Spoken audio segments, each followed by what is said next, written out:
ओम नमः शिवाय। नमस्कार दोस्तों, स्वागत है एक बार फिर से आप सभी का हमारे चैनल अद्भुत गाथा पर।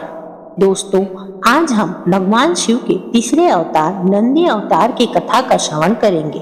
ऐसी मान्यता है कि भगवान भोलेनाथ से जो भी मन्नतें मांगते हैं वे नंदी जी के कानों में कहा जाए तो वह पुकार सीधे महादेव तक जाती है। महादेव ने यह विशेष वरदान, यह विशेष अधिकार स्वयं नंदी महाराज को दिया था।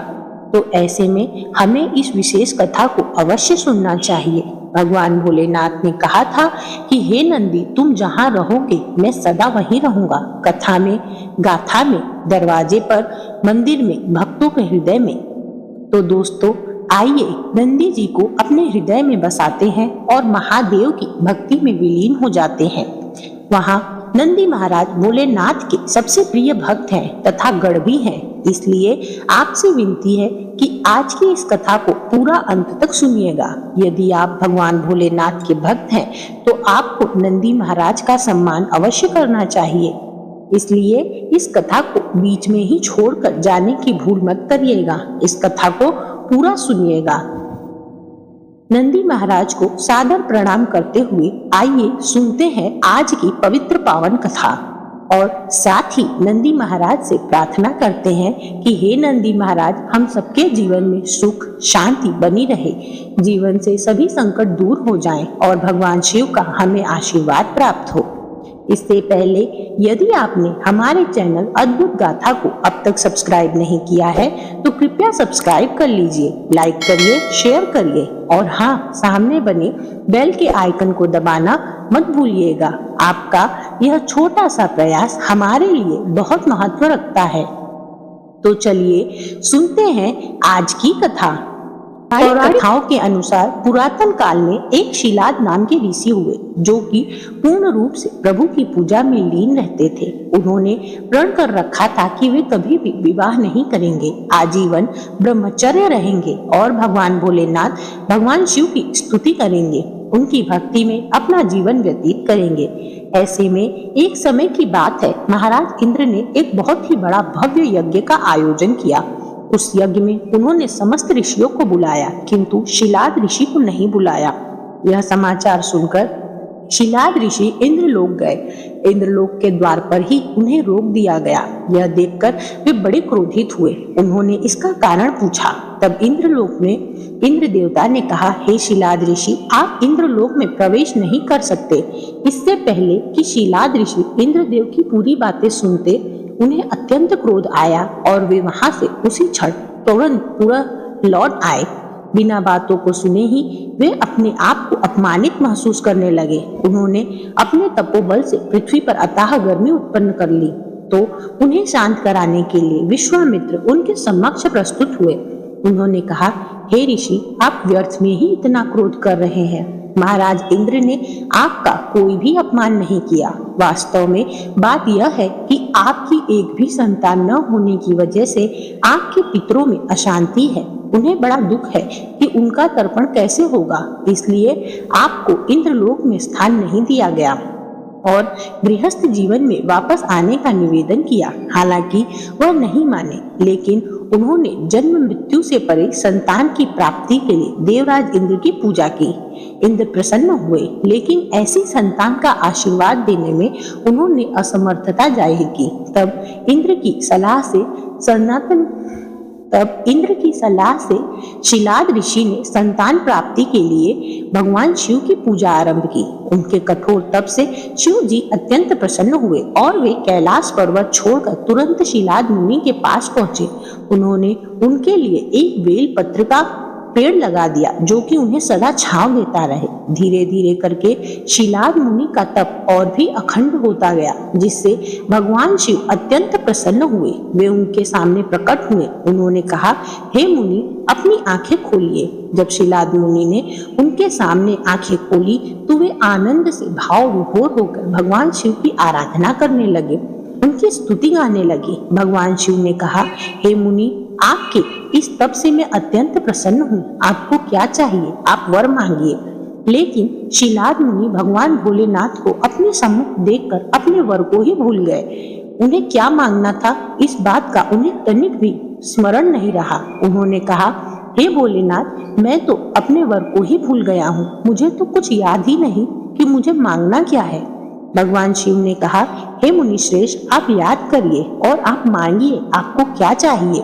लेकिन शीलाद मुनि को कुछ भी याद नहीं आ रहा था कि आखिर उन्होंने यह तपस्या क्यों की है, उन्हें क्या चाहिए। तभी भगवान विष्णु जी की आज्ञा से देवी सरस्वती ने शीलाद मुनि के जिह्वा पर वास किया और शीलाद मुनि के मुंह से अचानक निकला, हे प्रभु, हे भोलेनाथ, मुझे आपके समान एक पुत्र चाहिए जो मेरे वंश को आगे बढ़ा सके, जो मेरे पितरों का तर्पण कर सके। यह सुनकर भगवान शिव ने उन्हें तथास्तु कहा, हे मुनिवर, मैं आपके घर पुत्र के रूप में अवतार लूंगा। यह कहकर भगवान भोलेनाथ वहां से अंतर्ध्यान हो गए और इधर से यज्ञ की तैयारी करने लगे। यज्ञ की तैयारी करने के लिए वे अपनी सूखी भूमि को हल से जोतने लगे। भगवान शिव ने अपने आशीर्वाद से भूमि के अंदर एक शिवलिंग प्रकट किया। जब शीलाद मुनि अपना खेत जोत रहे थे तो उनका हल उस शिवलिंग से जा टकराया। मुनि ने सोचा कि यह क्या अवरोध है। मुनि ने उस जमीन को खोदना शुरू किया तो वहां से उन्हें एक शिवलिंग की प्राप्ति हुई।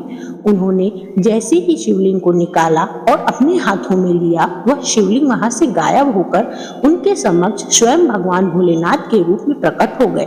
यह देखकर मुनि बड़े ही आश्चर्यचकित हो गए और भगवान भोलेनाथ से बड़े ही प्रेम से कहा, पिताजी। भोलेनाथ के मुख से पिताजी सुनकर मुनि अत्यंत प्रसन्न हुए। उन्होंने कहा, हे देवेंद्र, हे देवादिदेव भगवान, एक बार फिर से आप मुझे पिताजी कहिए। तो भगवान शिव ने दोबारा उन्हें पिताजी कहा। यह सुनकर वे भाव विभोर हो गए। उन्होंने कहा, हे प्रभु, आपने मुझे पिताजी कहा है। पिताजी कहकर आपने मुझे कृतज्ञ किया है। आपने मुझे अथाह आनंद दिया है। आज से आपका नाम नंदी, आनंद को देने वाला नंदीश्वर रहेगा। आज से आप नंदीश्वर के नाम से भी जाने जाएंगे। लोग आपको प्रेम से नंदी कहकर पुकारेंगे।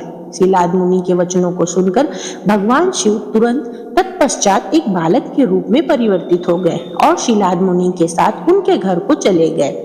इस प्रकार से फिलहाल मुनि उस बालक का पालन पोषण करने लगे और उनके साथ सुखपूर्वक अपना जीवन व्यतीत करने लगे।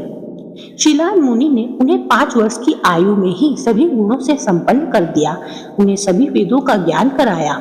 एक दिन की बात है, मित्र और वरुण नाम के 2 मुनि शीलाद मुनि के आश्रम पहुंचे। शीलाद मुनि ने उनका सेवा सत्कार किया, जिससे प्रसन्न होकर उन मुनियों ने शीलाद मुनि को आशीर्वाद दिया, लेकिन बालक नंदी को आशीर्वाद नहीं दिया। तब शीलाद मुनि ने इसका कारण पूछा। वरुण और मित्र दोनों मुनि ने कहा, हे मुनि, आपके पुत्र की अल्पायु है। अल्प आयु में ही यह मृत्यु को प्राप्त हो जाएगा। यह सुनकर मुनि अत्यंत दुखी हुए। कई दिनों तक अपने पिता को दुखी देखकर नंदी ने पूछा, पिताजी, आपके दुख का कारण क्या है? आप इतने दुखी क्यों हैं? शीलाद मुनि ने अपने पुत्र को सारी व्यथा कह सुनाई। पुत्र, तुम्हारी अल्पायु है। अल्प आयु में ही तुम मृत्यु को प्राप्त हो जाओगे। हे पुत्र, मैं तुम्हें खो दूंगा। अपने पिता के दुख भरे वचनों को सुनकर नंदी जी को बड़ा दुख हुआ।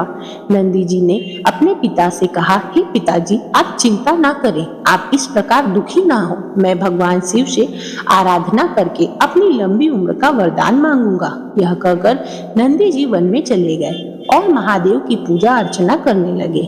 उन्होंने अपने पिता के समान ही कठोर तपस्या किया। उनके दिन पर दिन तपस्या कठोर से कठोरतम होती जा रही थी। कठोर इतनी कि चींटियों ने अपना घर बना लिया। उनके पूरे शरीर पर मिट्टी ढक गई। तब भी नंदी जी भगवान भोलेनाथ की तपस्या करते रहे और एक क्षण के लिए भी वहां से नहीं डिगे। नंदी जी की तपस्या से प्रसन्न होकर भगवान भोलेनाथ वहां पर प्रकट हुए। उन्होंने नंदी जी से कहा, हे पुत्र, अपनी आंखें खोलो, तुम्हारी क्या मनोकामना है? यह सुनकर नंदी जी भाव विभोर हो गए और उनके चरणों में जा गिरे। उनके नेत्र से आंसुओं की धारा बहने लगी। भगवान शिव ने नंदी को अपने हृदय से लगाया और कहा, हे पुत्र नंदी, तुम्हारी क्या कामना है, मांगो। यह सुनकर नंदी जी ने अजर अमर होने का वरदान मांगा। भगवान भोलेनाथ ने अमर होने का आशीर्वाद दे दिया और उन्होंने कहा, हे नंदी, तुम मेरे परम भक्त हो, तुमने मेरी बड़ी ही कठिन आराधना की है, इसलिए मैं बहुत प्रसन्न हूँ। भगवान शिव जी नंदी का हाथ पकड़कर उन्हें अपने साथ कैलाश ले गए। कैलाश पर उन्होंने पंच नदियों से उन्हें स्नान करवाया, उनका अभिषेक किया गया तथा हेमपुत्र, तुम सहस्त्र जनों सहित अजर अमर, दुख रहित, अविनाशी, अक्षय और मेरे प्रिय होगे। इस प्रकार कहकर उन्होंने अपने कमलों से बनी हीरो जड़ी माला उतार शीघ्र ही नंदी जी के कंठ में डाल दिया और कहा, हे नंदी, आज से तुम मेरे प्रिय गण के रूप में जाने जाओगे और आज से तुम मेरी सवारी वृष यानी कि नंदी बैल के रूप में भी जाने जाओगे। हे नंदी, तुम मेरे साथ चिरकाल तक रहोगे और जहाँ मेरा स्थान होगा वहीं तुम्हारा भी स्थान होगा। ये भी कुछ भी भक्ति भाव से तुम्हारे कान में अपनी मनोकामना को कहेगा तो वह मनोकामना सीधे सीधे मेरे कानों तक पहुँचेगी और मैं उस भक्त के हर कष्ट को दूर करूंगा, उसकी मनोकामनाएं पूर्ण करूंगा। तभी पास में स्थित माता पार्वती बोली, पुत्र नंदी, आज से तुम मेरे सबसे प्रिय पुत्र होगे। इसके बाद शिव जी ने अपने सभी गणों को बुलाकर कहा कि यह नंदेश्वर है, मेरे पुत्र, यह घरों का अधिपति तथा प्रिय गणों में मुख्य होंगे। उन्होंने शिव जी से नंदी का विवाह करने का आग्रह किया। इस प्रकार ब्रह्मा जी की आज्ञा से सोयास नाम वाली मरुत की परम मनोहर कन्या से विवाह किया गया। विवाह के समय रूपवती सुंदर सूर्यसा के साथ मनोहर सिंहासन पर बैठकर महालक्ष्मी ने उन्हें मुकुट से सजाया।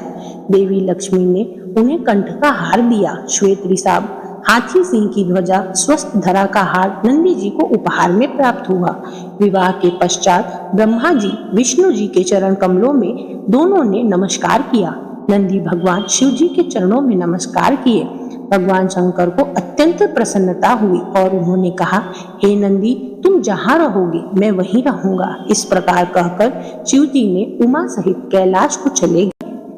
कथा यह भी मिलती है कि जब असुरों और देवताओं के बीच समुद्र मंथन चल रहा था और उसमें से विष निकला था तो शिव जी ने उस विष को धारण किया, लेकिन विषपान के दौरान कुछ बूंदें जमीन पर गिर गई थी और उन्हें नंदी जी ने अपनी जीभ से चाट लिया था। नंदी के इस भाव पर भोलेनाथ अत्यंत प्रसन्न हुए। उसके बाद भगवान ने नंदी को अपने सबसे प्रिय भक्त की उपाधि दी। साथ ही उन्होंने कहा कि जो भी शक्तियां मेरी है अर्थात भोलेनाथ की है वही नंदी की भी होगी। यदि आप भोलेनाथ से कुछ मांगना चाहते हैं तो नंदी जी के कानों में सच्ची श्रद्धा, पवित्रता और अटूट निष्ठा से अपनी बात कही जाए तो वह भोलेनाथ तक जरूर पहुंचती है। यही नहीं, शिव जी वह मुराद भी अवश्य पूरा करते हैं। भगवान शंकर नंदी के माध्यम से ही भक्तों की पुकार सुनते हैं। लेकिन क्या आप जानते हैं, हमारे विश्वनाथ मंदिर में स्थित नंदी महाराज आज भी अपने प्रभु भोलेनाथ के दर्शन के लिए प्रतीक्षा कर रहे हैं। प्रभु के दर्शन की प्रतीक्षा में आंसू बहा रहे हैं। दरअसल कुछ मल्लिच्छ लुटेरों के कारण हमारे नंदी महाराज अपने शिव जी के दर्शन नहीं हो पाते।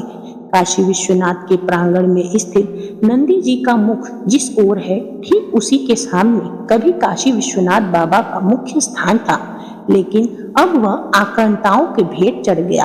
भक्तगणों, हमें विश्वास है कि एक दिन वह समय भी जरूर आएगा जब नंदी जी अपने भोले बाबा के दर्शन कर पाएंगे और वह दिन जब आएगा तब उस दिन काशी नगरी और संपूर्ण हिंदू समाज धन्य हो जाएगा। उस दिन हम भगवान शिव जी के समक्ष नंदी महाराज को प्रस्तुत पाएंगे, क्योंकि काशी विश्वनाथ मंदिर में भगवान विश्वनाथ के शिवलिंग के सामने नंदी महाराज की मूर्ति स्थापित नहीं है। वह समय आखिर कब आएगा? नंदी महाराज अपने भोलेनाथ, अपने प्रभु को सदैव अपने समक्ष पाएंगे। हम उम्मीद करते हैं वह समय बहुत जल्द आए। तो दोस्तों, यह थी भगवान भोलेनाथ के तृतीय अवतार नंदी अवतार की कथा। भगवान शिव जी ने स्वयं नंदी का अवतार लिया था और वह शिलाद मुनि के पुत्र के रूप में उत्पन्न हुए थे। तो दोस्तों, प्रेम से बोलिए ओम नमः शिवाय। दोस्तों, यह थी आज की कथा।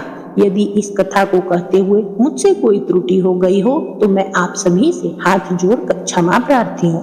उम्मीद करती हूँ आपको आज की कथा अत्यंत पसंद आई होगी। अगर आपको आज की कथा पसंद आई है तो हमारी वीडियो को एक लाइक कर दीजिए और कमेंट में प्रेम से हर हर महादेव, ओम नमः शिवाय लिखना ना भूलिएगा। भगवान भोलेनाथ आपका मंगल करे। नंदी महाराज आप सभी की मनोकामनाएं भोलेनाथ तक पहुंचाएं। इसी मनोकामना के साथ आज के लिए इतना ही। मिलते हैं अगली वीडियो में, तब तक के लिए नमस्कार।